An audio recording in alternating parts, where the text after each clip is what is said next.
My name's Thomas Waddle. This is the Whisky Sour Hour, episode 15. It's been a pretty busy week. The weather has been incredible. I think this is probably the best weather that we've had since maybe COVID. I think that's what made it probably bearable, that there was like almost 2 months of solid sunshine. But it's been a good week for that. But there has been a lot of movie chat, and it's been a wee while before we spoke about it.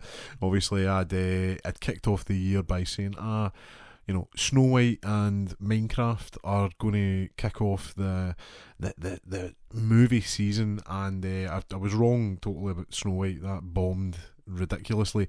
Minecraft, on the other hand, has nearly made $1 billion. So when we talk about the money here, remember it's always going to be in dollars, just because that's how it's registered, and I'm not doing the equations for that. But yeah, it's nearly made $1 billion, which is ridiculous. And we're getting to the point now where the big guns are starting to come out. You've had a Marvel movie here and there, Thunderbolts, Mission Impossible coming out. So if you've seen the thumbnail, you'll know that that's what we're going to be talking about, and that is all we were going to be talking about to begin with. And then DC just goes and releases 2 trailers for the new universe as it's coming out. Now I know there's been like cartoons and stuff that have led into this, but who's watching cartoons? Not me. So you've got Peacemaker and the Superman trailer, and then we'll look at the entirety of the Mission Impossible. Sean Connery's in the room here. We're going to look at the Mission Impossible series as a whole. I've wrote them all down. I've been rewatching them all, and build up to I keep saying Dead Reckoning Part 2. It's called Final Reckoning, and it's ruined my collection because the names just it bugs me. My OCD kicks in, maybe a bit of my autism kicks in there. I'm like, right, I need to have them in order. I don't have autism, by the way. It's just everybody's in the spectrum a little bit. All right, relax. So we're going to look over the DC stuff that's came out. So you've got Peacemaker. So whenever I'm also dying with hay fever here, so if you hear a couple of sniffles, it's because of that. Peacemaker came out just over 2.5 years ago. John Cena absolutely smashed it. Anybody that watched the Suicide Squad, spoilers here, but maybe he doesn't make it out of it, but when you watch the after credit scene, yeah, it turns out he's actually alive, and he has his own TV show, so no spoilers there anyway. But the TV show came out, and I had low hopes, but you're thinking James Gunn, John Cena have done a really good job with the movie. How are they going to do a TV show?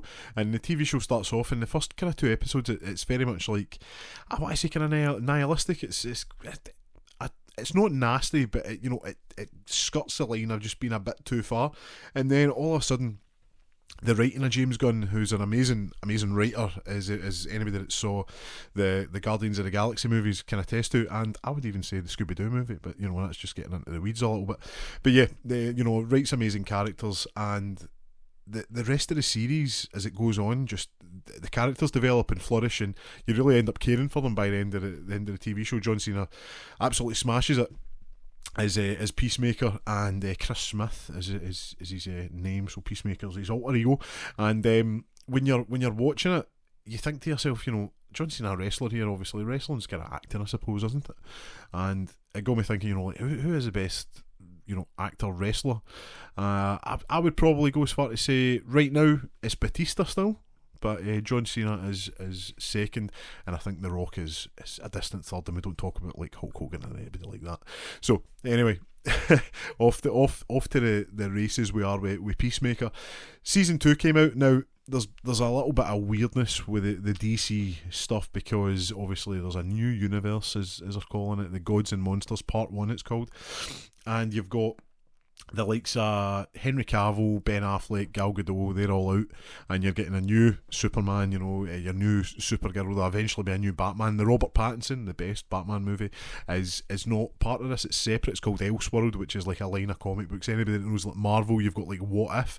It's these like side comics, like what if Spider-Man was, like a woman or anything, like little things like that. So yeah, the Elseworlds are going to be just random stories that are nothing to do with like the shared universe that DC has. So you've got all them, and then the Peacemaker show takes stuff from the old films, and then it's also going to be with the new kind of world they're setting up in that. So I wonder how they're going to straddle it. Anybody that's watched the trailer, and the trailer does, looks fantastic.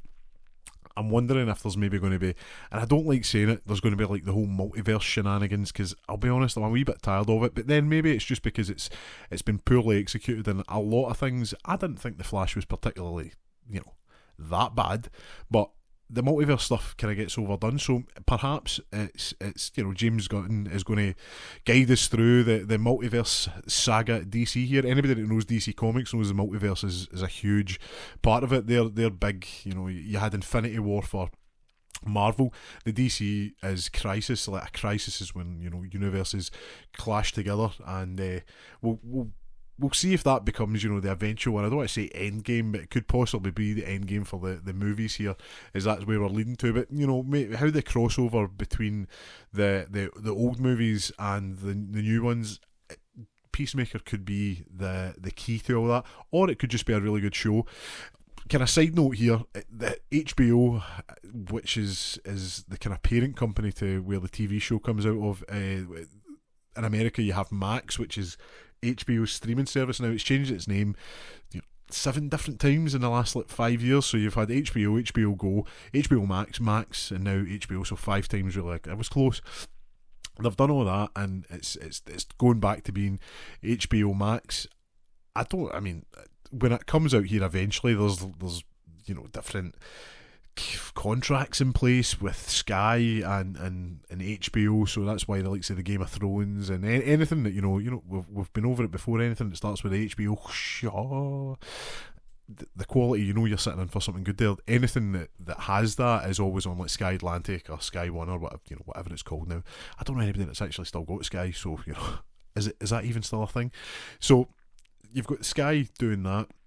When that contract runs out, I imagine we're going to be getting whatever this is, whether it's HBO. Now, I'm not, a pirate or anything. I don't condone having an illegal Fire Stick, but, you're probably watching it through that, maybe, perhaps, law-breaking. But it could be, when we get it, that's how we're going to watch it. I'm unsure as to if it's going to be on Sky here, but hopefully it is, because we had to wait a long time for the first season to come out. But if anybody's going to watch this, I think go into it thinking it's like The Boys, and this is maybe high praise. I think it's The Boys just so much better, so much more well written. Not every superhero or anti-hero or villain has just a weird kink, it turns out, is how The Boys does it, which is a bit weird. But yeah, Peacemaker is just great fun. And the fact that it's coming out this year, it's a big year for DC with these movies coming out. But obviously the big one being Superman, that's coming out now. We've spoke about the tease trailer that came out, and then the clip that was put out with Crypto the Superdog, and it struck a chord with me. I'm looking forward to this after being kind of skeptical, because I was a bit. What's the word? Yeah, a bit jaded, perhaps. Just with how much superhero fatigue, it's starting to set in. You're starting to see all these. Another Spider-Man, another Superman, but the trailer itself is fantastic. You've got the likes of David Cornsweet, which I still. It's the guy's name. I suppose it's like saying Thomas Waddle. That must get you must like trains in Penguins. So David Cornsweet and Rachel Brosnahan play Clark Kent, Superman, and obviously Lois Lane. The trailer starts off with not even an action sequence. It's them talking, and I'm hoping this is a much longer scene, because it grabs you.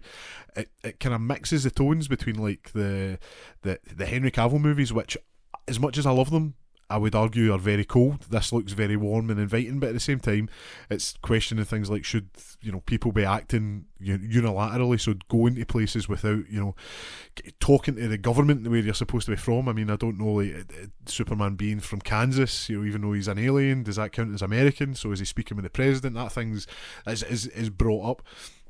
And obviously off the back of whatever happens in this war zone that they're talking about, you've got Nicholas Hoult as Lex Luthor.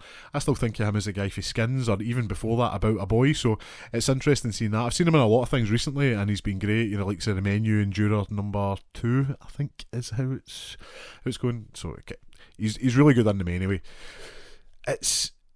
July is just going to be huge between this. You've got Jurassic Park prior to it. and then you've also got the Fantastic Four. It's going to be crazy. I think this trailer has been the strongest out of them all. I don't want to see any more. I will be going to see it now. I grew up. It was. I liked some Marvel shows, but I always preferred like the DC stuff. So I have a hat in this race, but or a horse in this race. I've threw my hat into the ring. Oh, see, it's the hay fever. I promise you, that's what's happening here. So I'm looking forward to seeing how it plays out. Now the Peacemaker show comes out just about a month after it, so it's in August time. Hopefully there's some overlap more than just some characters. So there's Frank Grillo, who anybody that saw the Marvel movies, there seems to be a lot of crossover with these actors, obviously, but Frank Grillo, he played Crossbones in the Captain America movies. You know, it seems like the kind of guy that would do his own action sequences, and when you see what I mean, when you watch him, and that just turns up and he seems to like knock it out of the park each time. So you've got him, he plays Rick Flag Sr. He's going to be in both the Superman movie and he's going to be in Peacemaker. Now he's already been in, as I mentioned earlier, the cartoon Creature Commandos. I've not saw it, and I find it very difficult. I'll be honest, I couldn't sit and watch a cartoon. I just can't. It's not The Simpsons or Family Guy. I don't mean like that, but like as a serious kind of thing, I can if it was like maybe, I don't know, like Miyazaki or something, you know, like maybe can I sit down and watch that, but I find it very difficult to do. But no hate, like I'm not hating anybody that likes to do that, just I think it's weird to start a universe with a cartoon, and hopefully there's nothing in that, you know, there might be a couple of like, you know, Easter eggs sprinkled in saying, oh, remember that for the Creature Commandos, but I haven't saw it, so I'm hoping it's seamless with Superman and then into Peacemaker. There's also going to be a lot of characters from Superman in that by the looks of the trailer. You've got Green Lantern, which isn't like a character. You've got like different people as a Green Lantern. The Green Lantern's like a title. So it's Guy Gardner. Anybody that knows him, he's got a mad bowl cut, and he's a bit of an a-hole. I don't want to swear. I've got 15 episodes into this and we've no swore yet, so I'm trying to avoid that. I can keep clicking like you know, there's nothing explicit, so hopefully we can continue that. But you've got that, and then anybody that's been watching The Last of Us, you'll is it Isabella Mercer? I butcher names and I apologise for it, you know, I'm not the best, but she is going to be Hawk Girl and she's in both, so there will be crossover. I don't imagine you're going to see like Superman rocking up, but then again maybe you will. The Justice League at the time, which was like Jason Momoa and you know, like, well, I was going to say like Wonder Woman turned up, but they didn't. It was like Shadows, but Jason Momoa and Ezra Miller were there as a Flash, and they turned up in the first season of Peacemaker. So again, how's that going to play into the new movies, because that's not going to be there? Who knows? But the Superman is, I think, listen, as a fan of these movies, I think we're going to be eating good, you know, like whether it's massive dinosaurs you're looking for, Superman, so you're looking for a DC kind of spin on it, or you're looking for the Marvel movies. I think we're going to be eating good this summer. But if you're looking forward to anyone, or maybe you're just a bit tired of these movies, then let's sound off in the comments. Just let us know, like, is this for you, or are you going to give it a pass?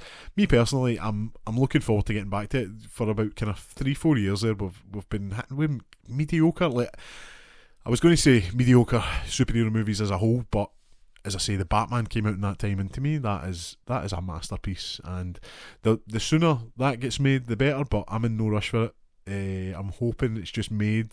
That's the main thing. I hope it's not cancelled, because the worry is obviously with these Superman movies, you're going to eventually need a Batman, and they've came out and said it's not going to be Robert Pattinson. So is there going to be 2 Batmen coming? Can people understand it? They're different, like I mentioned earlier, the Elseworld stories.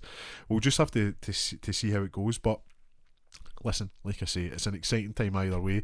And when the likes of the Avengers filming right now, which is supposed to be coming out in less than a year, I wonder how ropey that CG is going to be, because as I say, the CG in Superman, the trailer, I'm happy with it. Like, I think it looks fine. It doesn't look it's not bad or egregiously bad in any way, but it's been made for that long. Like I think they wrapped, like, you know, at least over a year ago, so they've had all that time to prep for it. I'd dread to think what the crunch is going to be like in the Marvel movies coming up. So we'll see how that goes. But as I say, sound off in the comments. Let us know. Are you excited? Are you not excited? Or are you like, I'm going to go, but I'm not too bothered, you know? Anyway, on to the main event here. We've got Mission Impossible Final Reckoning. As I say, it should be Dead Reckoning Part 2, but they've came out and it's whatever they've done, that they've thought, oh, it didn't test very well, so we're going to have to change it. So if you do go and see this, please go and watch Dead Reckoning Part 1. You can't just walk into this movie because apparently it takes place like 2 months after the last one, so please, don't waste your time going. Make sure you've saw them all. I think I'm watching them all anyway. We'll go over the connections and where I think you should start if you were going to start watching them, because I think there's maybe some that you could miss out, arguably, but we're going to go over that right now. So 1996, you've got Mission Impossible 1, will we call it? Mission Impossible, directed by Brian De Palma. Obviously, Scarface is arguably his most well-known film. I would argue with you and say his best film is The Untouchables, but that's a debate for another time. Coming in, 1996, very, very, very much of its time. I think when you watch this, now I personally love this movie. I don't know what 4-year-old me was doing loving this movie. It was back when you could get videos off the Taliban, and I used to get it. You would just pick them off like the pictures that you saw, and I remember thinking that looks really cool. And when you're watching it, it's very much not the action film you think you're going to get. You can tell Brian De Palma's filmed the Dutch angles, which is just the camera being weird placements off centre. I love it, and it really adds to the kind of uncertainty with the movie. I mean, I've seen people argue that the plot gets a bit convoluted, but it's a spy movie. Of course, it's going to be. People are going to get betrayed. People can wear masks that look almost identical to a real person. So, look, it's like I say, very much of its time. The film itself was massively popular. Off an 80 million budget, it made just over 450 million, 457.7 to be exact. And remember, that's in dollars. So you've got that. As I say, it was well praised. Its action sequences, although like I says, it's not the typical action sequences you would see, it very much was like bursts of action to keep you going. Rewatching it, I've saw it. It's probably the one I've watched the most, just because, like I say, I used to watch it when I was really young. Really thought it was cool. Really enjoyed it more than James Bond at the time. I don't know why. I don't know what was my reasoning for that. Maybe I just thought Tom Cruise and Ving Rhames were just cool guys. So when you're watching it, it's one of those ones. It's you can tell where it was going to, like the trajectory of the series. Obviously massively successful, so the fact a sequel took 4 years to get made, I think was a bit weird, but maybe it was of the time. Tom Cruise was the biggest movie star in the world at the time. Between 96 and 2000, you've got like some Magnolia and like eventually going on to like Vanilla Skies and stuff, so massive movie star, probably dead busy, so 4 years is probably reasonable. But when you watch all these movies back, and I always find that when you're reviewing a series like this, things start to kind of, especially when you're watching them at the same time, they start to line up and you start to notice things. So obviously we were talking about like the practical effects now. The ending of this film takes place on, I actually thought it was Eurostar, but I think it's the TVG, the really fast French trains. Look, the green screen on it's a wee bit ropey, and the kind of train CGI with a helicopter and stuff. Look, I'm not going to spoil it too much, right? But it's of its time. It's totally watchable. As I say, I've went back and watched it. The other things in this that get me are, one, Tom Cruise running away from, arguably, is it like 100 gallons of water just like getting poured on him and he's having to run away from it. That still looks great. But the bit everybody remembers is breaking into the CIA, like Langley. That's still incredible. Like, that entire scene is brilliant. I think when you rewatch the film, you're still always wondering, like, there's always something, you've got the lasers, the sound has to be low, and then you've got the fella coming back and forward who'd have drugged in you. Oh, is he going to come in? He's not going to come in. Those are the things that really stick in your mind. So what we're going to do when we're going through this, I just want to highlight just things that, even in like the ones that are considered maybe not as good, so the next one is the other ones, there's still stuff in it where you're like, that's still really cool that they've done that. But yeah, Mission Impossible 1, I know I'd said that it's good and it's well liked. I don't think it's completely necessary to watch. I think if you want to jump into this, there's 7 movies to watch up, to get up to speed for the newest one. But I think you could miss out certainly this one, but I would still watch it just because it's very much of its time, and I feel like it's a bit of a time capsule to spy movies of yesteryear. Like it's not flashy. It's trying to be a bit smarter. Some would say convoluted. I really like the plot, and I think it's pretty easy to follow, and it's a pretty brisk pace. It's under 2 hours, so you can't really complain with that. So that leads us in to Mission Impossible 2. This is probably the most controversial movie in the list, and I mean that in a sense that it's a totally different director, it's a totally different art style, and you find that there's not a lot of consistency, and I don't mean like in quality, because I would argue every one of the Mission Impossible movies are well worth watching, but there's no consistency like with the likes of the music, the way the film's shot, so the cinematography is totally different, and the director's massively different. So year 2000, Mission Impossible comes out. John Woo is directing. Now John Woo is Chinese cinema's coolest guy. I would argue him and Chow Yun-fat are just like match made in heaven.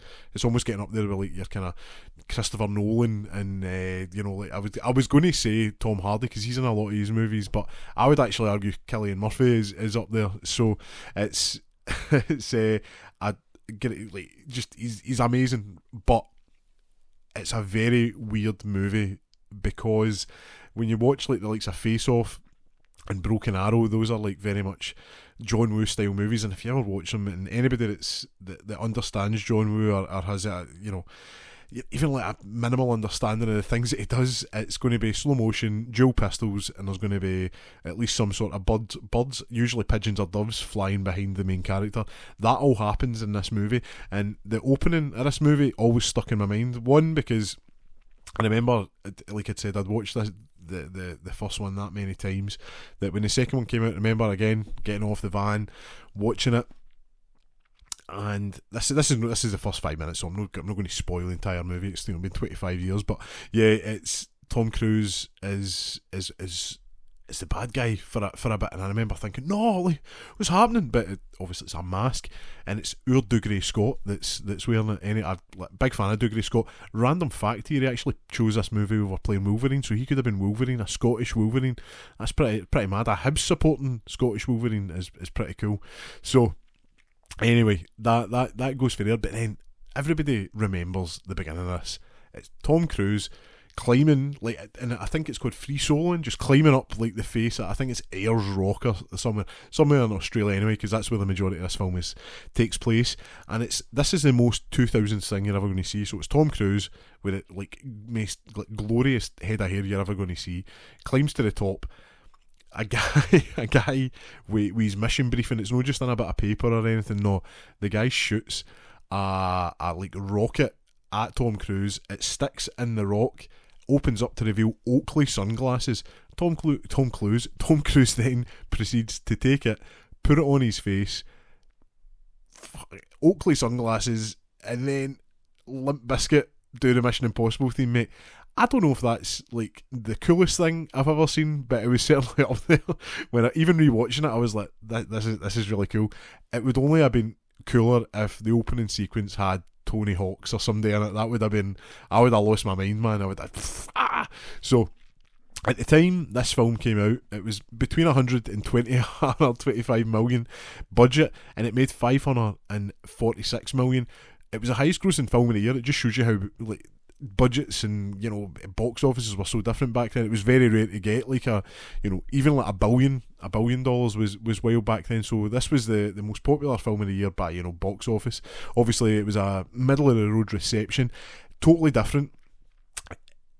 It's very much like, as I say, it's the best way to put it is, anybody that knows John Woo, it's a John Woo movie, and maybe that isn't a Mission Impossible movie. I still really enjoy it. It's got probably some of the best action in the series, but it's also got some of the kind of jankiest action in that. There is a lot of slow motion in this, but that the stunts aren't as prevalent as later on in the series, and we've kind of spoke about that a little bit. One of the coolest bits I want to talk about here, and it's probably one of the smallest, the final fight between Dougray Scott and Tom Cruise. There's a point where, you'll understand why I said that in a minute, Dougray Scott has a knife and he's trying to stick it in Tom Cruise's eye. and that's no CGI. They actually had it, and I believe they had it like on a really high tensile wire, so it was never going to slip. But the fact is, Tom Cruise lay there and let them put a knife within millimetres of his eye. To me, that's scarier than jumping off any building or that. Obviously, honourable mention goes to the free climbing at the beginning, which is the most 2000s thing you're ever going to see. And if you're going to watch it, just watch the opening and just think, that was very cool.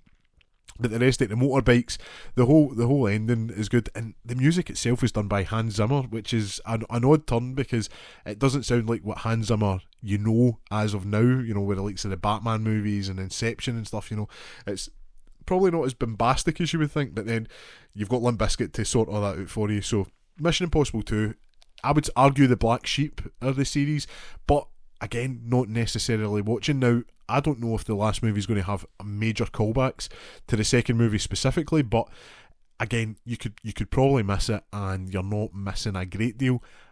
I'm a completionist. I just want to watch them all. I would watch it, but as I say, go into it expecting it not to be like the previous movie, and that's probably the problem with the first three movies. Is they're totally different tonally. I don't mean consistent as in like they're bad. I enjoy them all. This is definitely the one I would argue it's probably the weakest, but it's still very enjoyable. There was then a 6-year break. Anybody that remembers Tom Cruise in the mid-2000s, there was the jumping on the couch Tom Cruise. This was around that time when Mission Impossible 3 came out, 2006. It's a difficult one to kind of place because it's the transition in between the two previous movies and what the series would go on to become. J.J. Abrams directed it in his big screen debut. Now, he'd done Alias, the TV show back in the day, came on to do this. The film itself, on 150 to 186 million budget, that I couldn't find out the exact, it only made 398 million, and I say only, but remember, you need to make like your budget double and a half, so it was really wanting to be making your 500-600 millions before it would really start being profitable. So Tom Cruise was, I would argue, probably the lowest point in his career, just because everything had been going on personal life wise. Obviously we've had like Scientology and stuff. I'm not going to get into that. I think Tom Cruise is just in a class of his own, and I don't, all his movies, even his older stuff, I still like. I'm a big fan of Rain Man, Cocktail. They're all fun. Top Gun, obviously, but like this, I don't think anybody would argue that mid 2000s Tom Cruise, hadn't had the career renaissance, and I think if he hadn't done these movies, then the likes of the comedic turns that he done later on, obviously we like the likes of Tropic Thunder and Rock of Ages. I think that is what helped him get over this kind of rough patch. Now, I say rough patch, that was all personal life. The actual film itself is very much enjoyable. Obviously, you're watching these movies. This is your quintessential spy movie. There's gadgets. There is copious amounts of action in this movie. But the thing that I think elevates this, certainly over the second movie, again, love them all, it's probably the black sheep of the series. What elevates Mission Impossible 3 over the second film, the villain in this. Now, I love Dougray Scott, and I've mentioned that he's your Dougray Scott. Philip Seymour Hoffman as Owen Davian in this movie is incredible. The opening, say like 2.5 minutes, is just a back and forth between him and Tom Cruise. It's sinister, it's a little bit scary. Tom Cruise is acting like a madman, crying. It's brilliant. He's going through the stages of grief. Chef's kiss. It's so good.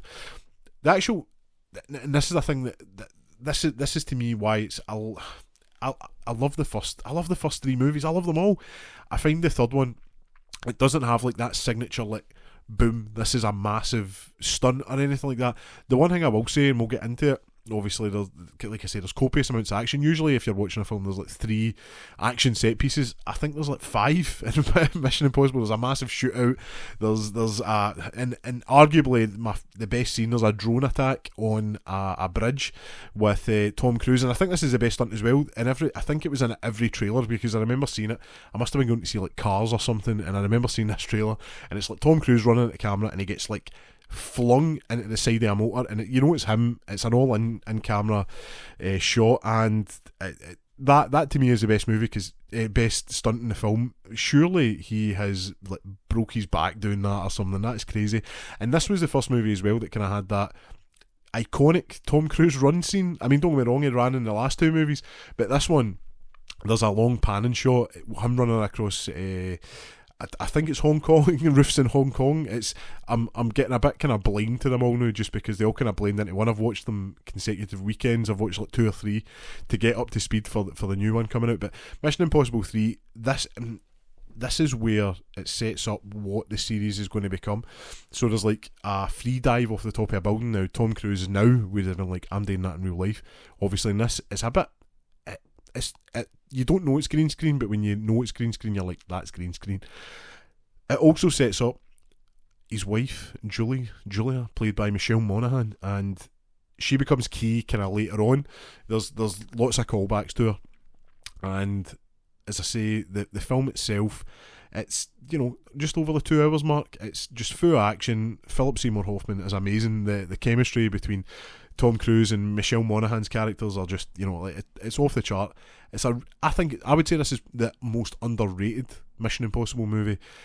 It didn't make that much at the box office, and I'll be honest, with the way it ends, and again, we're not going to spoil it. I know I mentioned earlier, right, I spoiled a wee bit at the beginning. The way it ends, it very much was, that could have been it. That would have been the cap off to the trilogy. And to be honest, it would have been a good send off. You would have been like, they're good films. Everyone's different. Everyone's a different director. The music's different. Michael Giacchino does the music for this. Just, you know, seeing as we're keeping that consistent. But yeah, it could have capped off the series, and there was a gap of 6 years between them. And I'm saying 6 years, it was 5 years. I've got the list in front of me here, I'm going through it. I'm like, my maths is terrible. It's hay fever, obviously. That's the problem here. But it was a gap of 5 years, that kind of stopping and starting. Is it going to come back out? Is it not going to come back out? And then 2011, you've got Ghost Protocol, Mission Impossible Ghost Protocol. We've lost the numbers. We're back to we're back to just names now. Which, to be fair, I prefer. I think numbers can. I like a wee subtitle. I prefer subtitles over numbers. But what do you like? Do you like that? I always think it's weird. Just, we're talking about Marvel movies, Iron Man 1, 2 and 3, but Captain America Winter Soldier, Captain America Civil War, and then Captain America New World Order, I think. Anyway, it's random, innit? So you've got Mission Impossible Ghost Protocol 2011, directed by Brad Bird. This was Brad Bird's first live action film, obviously done, in my opinion, probably the best Pixar movie, The Incredibles. You know, he'd done that. Mega like talented guy. I think the way he sets up the action sequences in this is, yeah, it's stellar. And like I says, this is what Mission Impossible 3 set up. So anybody that remembers the kind of ad campaign for this now, we're looking about 14 years ago, so it was a wee bit of time ago. The Burj Khalifa gets, you know, climbed in this, and it's just the scene when you're watching it is, you know, your palms sweating. it's so good. The likes of Simon Pegg, who was a small, like, tiny character in Mission Impossible 3, is elevated into, you know, like a field agent in this. It's just a masterclass of just like setting the scenes, the way the stunts are set up, even the things that aren't like ridiculously, you know, like, you know, like over designed. It's like getting up a hallway with, you know, basically a big like screen. The way they do it in the movie, it's incredible. And the banter that Simon Pegg and Tom Cruise has is really good. Obviously, I'd mentioned Ving Rhames earlier. He's no in this film a great deal, as in it's just a wee cameo at the end, but he's a kind of pillar as you go later on. But the film itself was massively successful, praised by critics for the action sequences, Cruise's performances, the direction. It made just shy of 700 million worldwide, so a massive bounce back, you know, from the previous movie. But like I say, it sets everything up, taking what was good about the third film, and that there was these like wild centerpieces to build your movie around, but then just being like, we're going to do that in real life, so we're going to hang off the side of a building, and it's like jaw-dropping stuff. And I would argue that the end of this movie, there's a pretty wild fight in a multi-story elevator car park. I think it's crazy. Like, to this day, I've seen this film probably 5 or 6 times, and I'm always like, how does he get out of this one? So if you were going to, you know, start somewhere, I did say 3. This point here is where, like, if you're not too bothered and you're not a completionist, you don't need to see the entire thing, I think you could start with Ghost Protocol and you would have a rough idea what's going on in it and going for there. I would still argue watch the entire series, but if you're just wanting the case notes, the cliff notes, just stick with number 4 and go for there.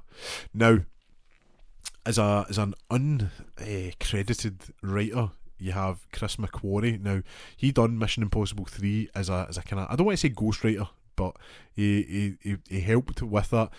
He was the writer of Ghost Protocol, and then I think I don't know many writers that then become directors. Christopher McQuarrie becomes the director of Rogue Nation 2015, so 4 years. The maths checks out between Ghost Protocol and Rogue Nation. Chris McQuarrie comes on, and the film Rogue Nation to me, the film series has a trilogy in the middle of the films. This is it. So this is not a spoiler, but just at the end of Ghost Protocol, there's like a little bit, almost like the at the end of Batman Begins with the Joker card. There's a bit where they mention, there's this like criminal syndicate that's going about. Well, Rogue Nation is them going after this criminal syndicate.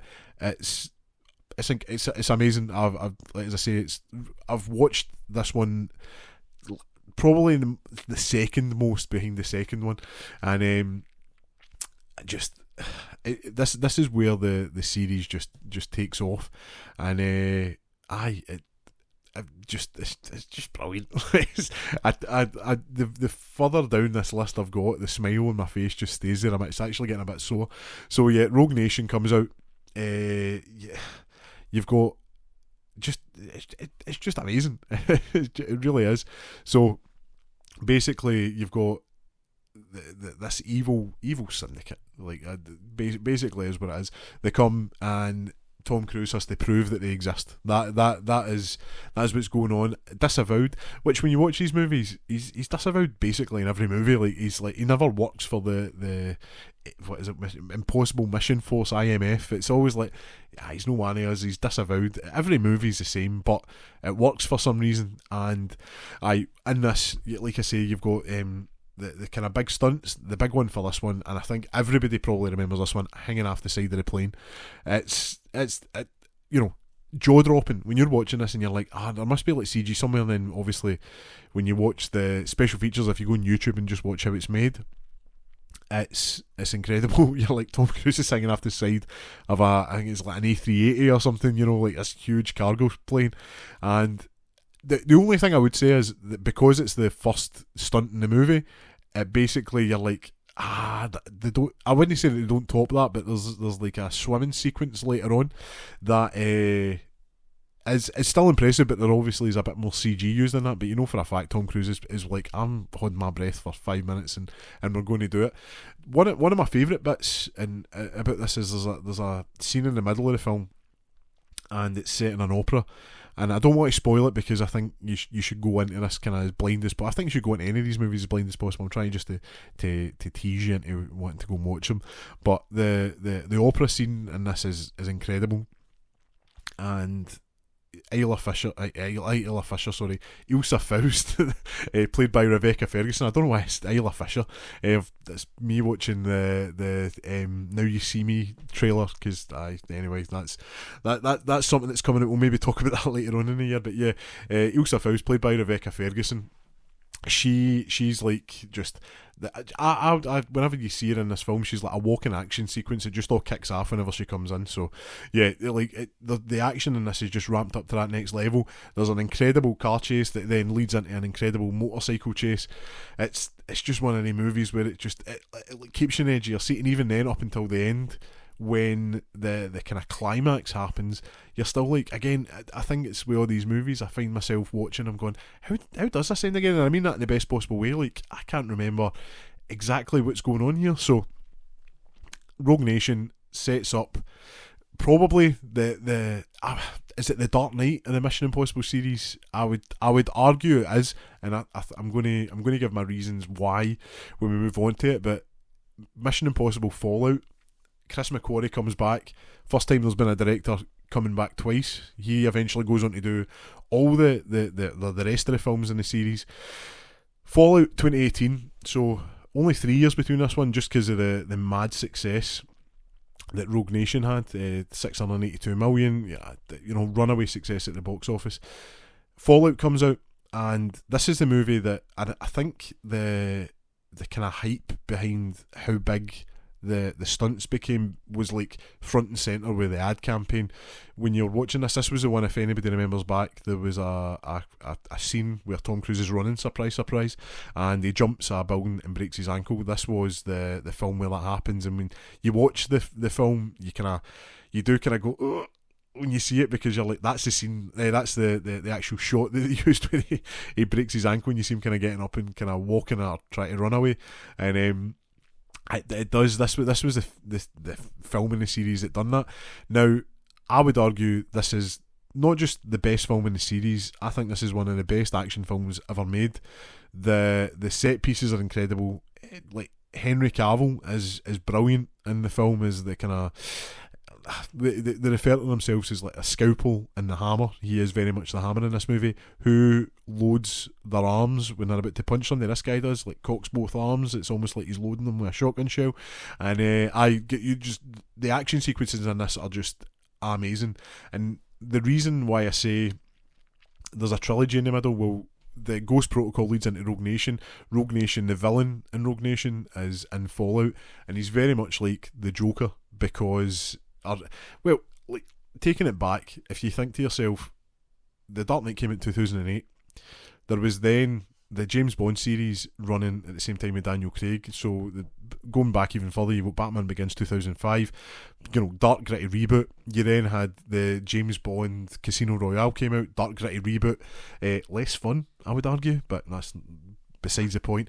Obviously, you then had The Dark Knight came out, and incredible. Heath Ledger's amazing as the Joker. You then had the Skyfall came out in 2012, so 4 years later, and you've got basically the James Bond equivalent to the Joker with Raoul Silva, and his plan is that he's going to get captured and we're going to know exactly what he's doing. Now, Skyfall's a good movie. I don't think it's in par with The Dark Knight. I would then say this is Mission Impossible's version of it, and that the villain is, like, getting transported, and are they going to try and break him out and that kind of stuff. There's a scene in Paris, and it goes on for probably about 15-20 minutes. It's called The Exchange, and the track that's scored by Lorne Balfe, Scottish composer, incredible. You're a Scottish guy when your first name's after the best kind of sausage in the world, and it's Lorne Balfe. It's called The Exchange. It builds up the tension. It is like that whole Harvey Dent kind of scene in the Dark Knight. It is incredible. I do not want to spoil any of the kind of surprises in this movie, because even though it's been out for, like, with this, is it 7 years at this point, it is incredible. It is the best film in the series. It is my favourite. I would argue, like, top 5 of my films. I absolutely adore it. The music's incredible. The set pieces are just, as I say, I've mentioned the Paris one. There's helicopters getting flown by Tom Cruise. Tom Cruise just doing everything. As I say, the chemistry between Ving Rhames and Simon Pegg and Rebecca Ferguson, everybody's just popping. It is amazing, and it's the highest grossing film in the series. It made just shy of 800 million. That is incredible. I cannot understate. The only thing that gets me is it's the 6th movie in a series, so I can't just, like, sit down and say to somebody, like, you need to watch this, because you do need a bit of background, especially with the 4, 5, and then you get to 6. But it is well worth it. It's just incredible. Like, do yourself a favour, just start the series from the beginning and get to this point. That leads us into Dead Reckoning Part 1. So this is 2023, obviously 5-year gap. Not through anybody's fault. There was obviously COVID, and there was pushbacks, and there was just a lot of things going on. Now, this was supposed to film back to back with Final Reckoning, so our Final Reckoning was supposed to film back to back to this. That's obviously went a bit awry. Obviously, you can remember COVID. This was one of the first films to start back up. I believe this in the Batman, actually. That's weird that we had to mention that twice. This started back up. There was the, I would say, iconic speech. Tom Cruise is trying to get the film industry back up, and somebody's recorded them calling out people who weren't taking the protocols seriously, not the ghost protocols, but the COVID protocols seriously on the set. It made made headlines. So this film series has been probably getting, or these last two films have been getting filmed in somewhat of another for the last 4 years. So Dead Reckoning Part 1, Christopher McQuarrie's back, Lorne Balfe's back, Tom Cruise, the whole gang's all back. It's, I want to say, I wasn't disappointed. I was just a little bit disappointed. I wasn't mega disappointed. I don't want to say I wasn't underwhelmed, but I was a wee bit whelmed. The scenes are amazing. It's a wee bit longer. It's just shy of 3 years, and the madmen that they are. The budget was close to 300 million. It only made 571 million. But when you take a step back and remember what happened in 2023, there was that small thing called Barbenheimer. So Barbenheimer just swallowed this up. Barbie and Oppenheimer came out, two amazing movies, and that, like, I get. Maybe if I saw them, I would have a kinder memory of it. Maybe I was burned out by the time it came out, but it came up and stole a lot of this film's luster, the whole Barbenheimer thing, and it was disappointing. And I'm only saying that just because, and I've just punched the mic there in rage.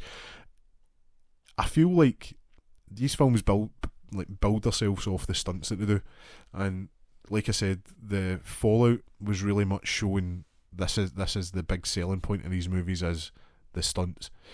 I think the stunts in this are amazing, like the jumping off the building off the cliff with a motorcycle, with the parachuting and diving onto the top of a train. It was amazing. I had saw it probably about 20 times because that's all they were showing. When it's the last thing in the movie, you're almost like I know this is coming, and it actually looks a little bit naff in the movie, just because they add like a CG ramp in, because in the film or when they're filming it, there was a big ramp and they basically built CG like rock around it, and it looks a bit janky. Speaking of like the James Bond movies, if anybody remembers Skyfall, when he's like riding the bike across the top of the Istanbul Bazaar, it looks a bit naff, and this doesn't look as bad as that, but it just doesn't get you the way it should. And you're thinking train sequences, like I don't know a bad train sequence in a movie. This one's great. It just doesn't save like what the rest of the movie is, and it takes some weird turns. I mean, don't get me wrong, the AI stuff's kind of cool, but it's a little bit disappointing. Like I say, it was a box office disappointment. The film itself was, like, you know, critically acclaimed. I think people were maybe just a bit too. It was just a little bit disappointing. I'd say out of 10, I'd get maybe like a 6.5, whereas like a Fallout and the ones prior to that, you're looking 8s, 9s, and like I say, 6.5 isn't bad. It's just I feel like I'm underselling this now, and that's no fair. It's a spectacle, but I think I hope, being that part one is part one of a movie, when you watch the new one, which again they've called Final Reckoning, even though it is part two. Just call it Dead Reckoning Part 2. Maybe they're like, folk will think of that and think, Barbenheimer's coming back and they're not going to come and see it. Look, maybe it's like the second half of a movie. Like, you watch this, and then when you watch the second or the final reckoning here, it brings you back and you're like, you know what, that's like one massive movie, mate. 1 6-hour Mission Impossible movie. It makes all the difference. So hopefully something like that comes along where that's the case. But as a whole, the series, I think, you know, there's very few that film series that can go for 7, soon to be 8 movies and be as successful consistently. When you look at something like, you know, Fast and the Furious, it goes, I think, 10 so far. I jumped off after Tokyo Drift. You can't peak that. That is the best.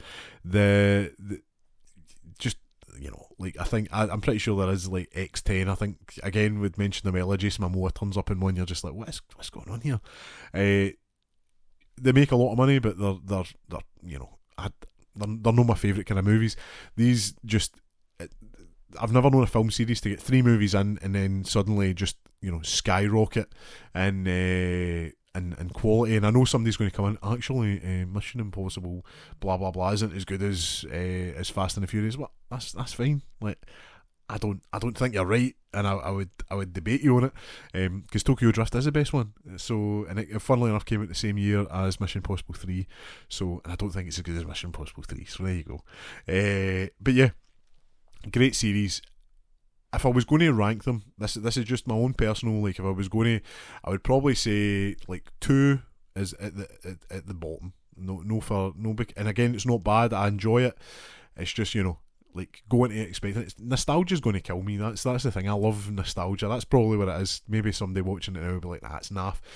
2, then I would say 3, then I would say 1, then I would say Ghost Protocol, then I would say Rogue Nation. Dead Reckoning, again, I know I was hard on it. It's still great. Like, I'm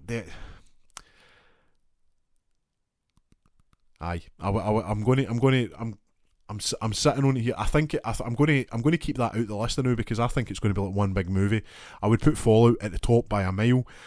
Dead Reckoning, we will let's table that right now, and we'll come back and we'll see how it is. Are you going to be going and seeing Mission Impossible when it comes out the following week? Are you excited for what's in store for the DC universe with Peacemaker and Superman coming out? Let us know in the comments. Remember, you can always get in touch at contact@thewhiskeysourhour.com. There's also the socials. Get on there. The Pie-Hole report this week is rather good. Canara up the town. Get the lamb shank Rogan Josh. It is amazing. I would recommend it anytime. Are you going out for anywhere exciting? Let us know in the Pie-Hole report. We'll get in on that as well. Obviously, every Friday at 6 o'clock that'll be going up. But other than that, I hope you have a great weekend. Remember to like, share, subscribe, follow on Spotify. Let's get the numbers up. And you just have a great weekend. Make sure you get plenty of sunscreen. My napper is red already, and I've hardly been out in the sun this week. So listen, you have a great time. I hope the Whisky Sour Hour has been good for you. I've been Thomas Waddle. This has been the Whisky Sour Hour. Cheers.